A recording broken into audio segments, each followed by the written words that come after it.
زمونږ استاسو په دې زمانه کې دا خبره داسې ناشنا لګي، عجیبه لګي چې د زنانو مدرسه د خلک داسې ډېر تعجب کوي چې فلانکي ځای کې د زنانو مدرسه ده. بیا خلک تعجب کوي زنانه عالمه ده، داسې ناشنا خبره ښکاري. بیا دا ډېر عجیبه لګي چې بخاري شریف زنانه ولوسته،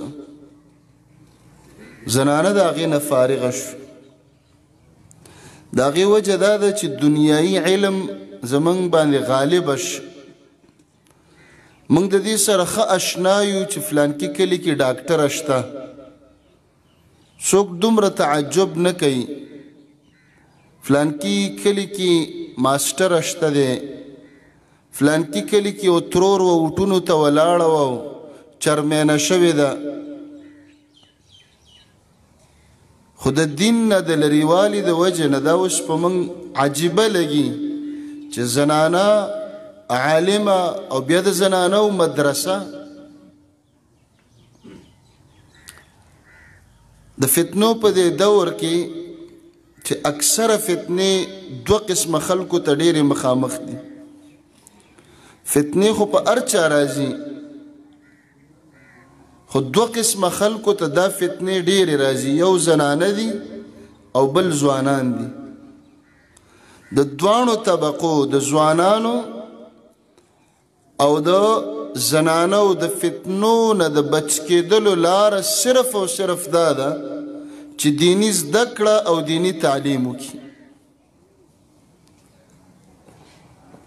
بیا زمونږ او ستاسو مزاجونه مختلف دي، ځکه د پښتنو او زمونږ اسلام دا د پښتو تابع دی.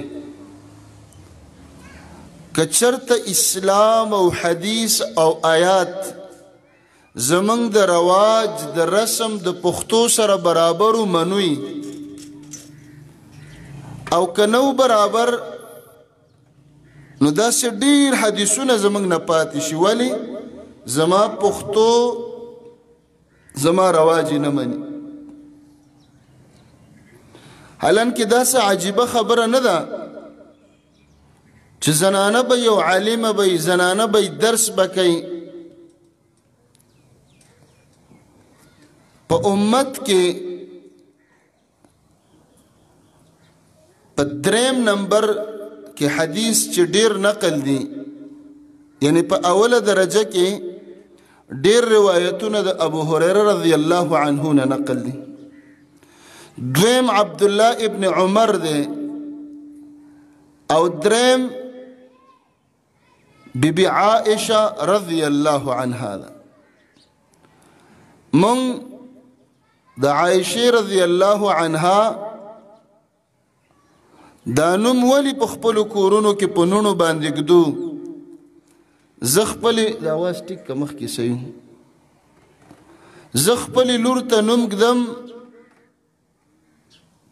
عائشه، تو ته نوم ګدي عائشه، مونږ ټول دا نوم ګدو.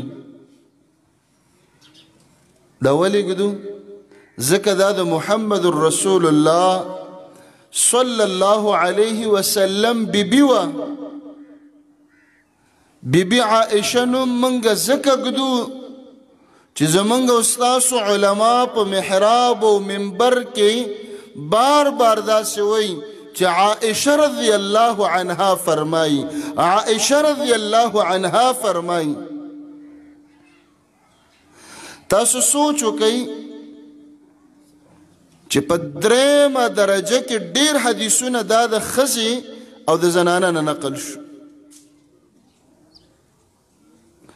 عائشه رضی الله عنها علم کړو، شاگردان به فلانکې فلانکې فلانکې. د دیوال نه یو سیټ ته عائشه رضی الله عنها ناسته وه، لټ سپیکر یې نه وي، داسې پرده به وه. اخوا به سړیو بیبي عائشه رضی الله عنها به حدیث بیانول او سړو به تزده کول، سړي د هغې شاګردان.